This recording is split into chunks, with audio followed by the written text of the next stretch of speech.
Assalamualaikum warahmatullahi wabarakatuh. Nama saya Muhammad Farhan bin Azmi dari kelas 4 UM. Saya akan membuat perbentangan pelajaran 21 keunggulan tokoh 4 mazhab di bawah tajuk Imam Abu Hanifah. Riwayat hidup. Nama sebenar beliau ialah An-Nu'man bin Sabit Al-Kufi, berketurunan Parsi. Lahir di Kufah pada tahun 80 Hijrah bersamaan 699 Masihi. Wafat pada tahun 150 Hijrah. Kunyah Abu Hanifah. Gurunya yang terkenal Hamad bin Abi Sulaiman, Atha bin Yasar dan Amru bin Dinar. Mengapakah diberi gelaran Abu Hanifah? Hanifah bermaksud suci atau bersih dalam bahasa Arab. Hanifah bermaksud dakwat dalam bahasa Parsi. Beliau sentiasa membawa dakwat ke mana sahaja beliau pergi untuk mencatat ilmu yang dicari. Kepribadian Imam Abu Hanifah. Pertama, sangat memuliakan ilmu pengetahuan, kuat beribadah seperti sentiasa melakukan qiyamul lail, berpuasa sunat dan selalu khatam Al-Quran. Seorang yang pemurah dan penyayang, tidak mudah terpengaruh dengan tawaran pangkat dan kedudukan. Spektrum ilmu. Kesungguhan Imam Abu Hanifah dalam menuntut ilmu, mendalami ilmu fiqh kerana berpendapat ilmu fiqh memerlukan kemahiran dan pertimbangan akal yang mendalam dalam menguasai sesuatu hukum dengan baik. Tokoh-tokoh mazhab Hanafi. Abu Al-Hasan Al-Karki, Alauddin Al-Kasani, Ibnu Abidin, Muhammad Al-Sarkasi, Jamaluddin Al-Zailai. Antara sumbangan Imam Abu Hanifah ialah melalui hasil karya iaitu Al-Faraid, Fiqh Al-Akbar, Masailul Usul. Kedua, mengasaskan mazhab berdasarkan fatwa para sahabat, qiyas, ihtisan, ijma', uruf. Antara murid yang terkenal pula Abu Yusuf, Muhammad bin Hasan Al-Syaibani, Zufar bin Huzail. Mazhab Hanafi tersebar di seluruh kawasan Asia Tengah dan Eropah. Seterusnya, kisah menarik tentang Imam Abu Hanifah pernah disebutkan oleh anak muridnya yang terkemuka, Imam Al-Hadi Abu Yusuf. Imam Abu Hanifah adalah seorang yang sederhana dan tidak tinggi, tidak rendah, termasuk orang paling kacak wajahnya, paling fasih perbicaraannya, paling merdu suaranya dan paling terbuka terhadap apa yang ada dalam dirinya. Anak Imam Abu Hanifah, Hamad, menyebut, "Ayahku seorang yang kacak, kulit hitam manis, perwatakan menarik, selalu berwangi-wangian, digeruni dan berwibawa. Beliau tidak bercakap melainkan menjawab pertanyaan atau persoalan dan beliau tidak membuang masa membicarakan perkara yang tidak perlu." Imam Abu Hanifah sangat menjaga keterampilan. Ada satu riwayat menyebutkan pakaiannya ada sehingga 30 dinar. Imam Abu Yusuf menceritakan Imam Abu Hanifah sangat menjaga kebersihan pakaiannya.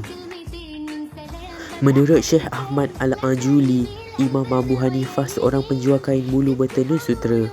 Beliau bekerja sendiri dan tidak mengharapkan simpati orang lain. Kewarakan Imam Abu Hanifah menjadikan beliau individu Muslim yang tidak menuntut jawatan.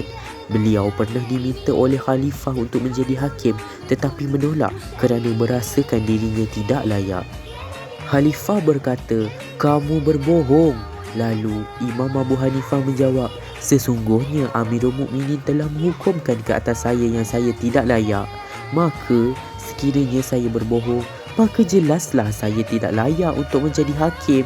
Sekiranya saya seorang yang benar, maka saya telah katakan kepada kamu bahawa saya tidak layak."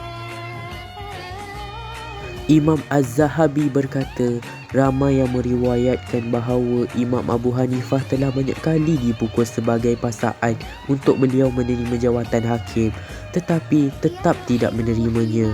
Imam Abu Hanifah seorang yang sangat tawaduk kerana memiliki guru jauh lebih muda daripada beliau, iaitu Imam Malik.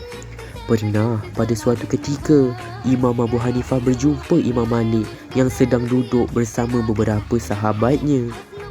Setelah Imam Abu Hanifah keluar, Imam Malik bertanya kepada sahabatnya, "Tahukah kamu siapa dia?" Mereka mengatakan tidak.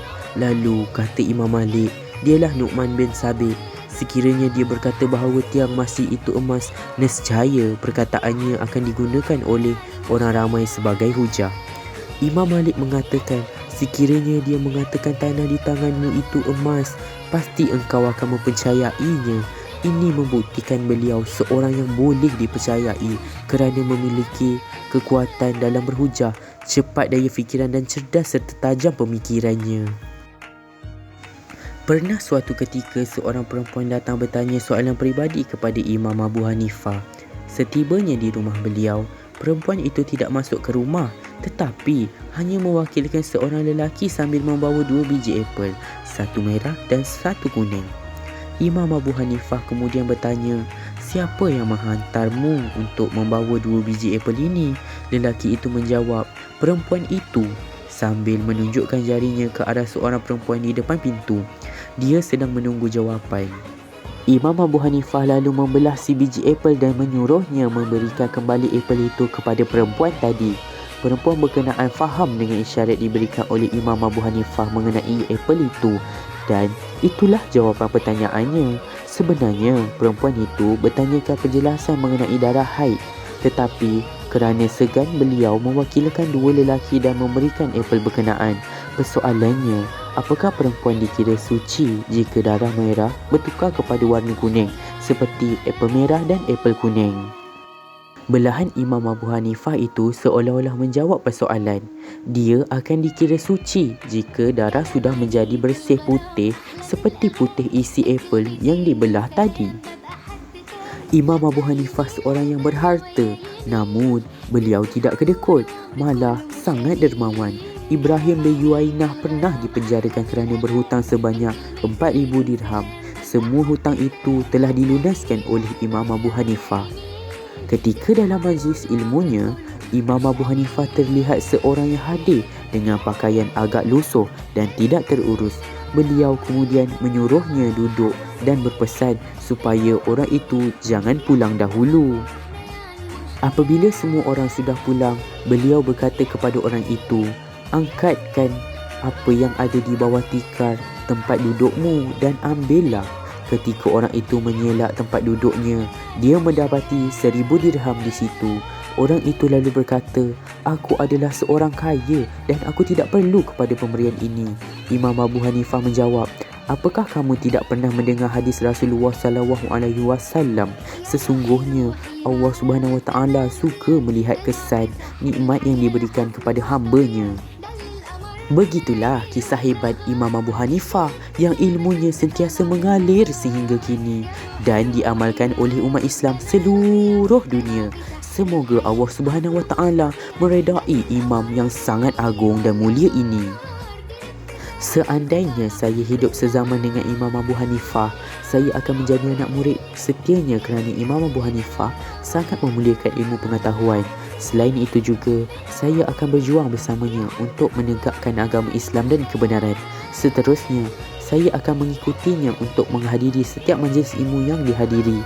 Tidak juga dengan itu, saya akan mencatat segala ilmu agama yang diberi oleh beliau kerana beliau juga terkenal dengan kebijaksanaan dalam membezakan hadis sahih dan juga sebaliknya.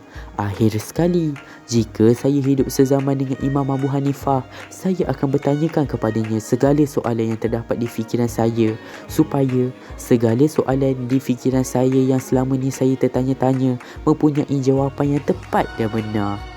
Pengajarannya, kita hendaklah sentiasa berpendirian tegas agar tidak mudah terpengaruh dengan sesuatu keadaan. Kita hendaklah sentiasa mencontohi ketekunan Imam Abu Hanifah dalam menuntut ilmu supaya mendapat kejayaan di dunia dan di akhirat. Akhir sekali, kita hendaklah sentiasa menghormati guru yang telah mengajar kita agar mendapat keberkatan ilmu.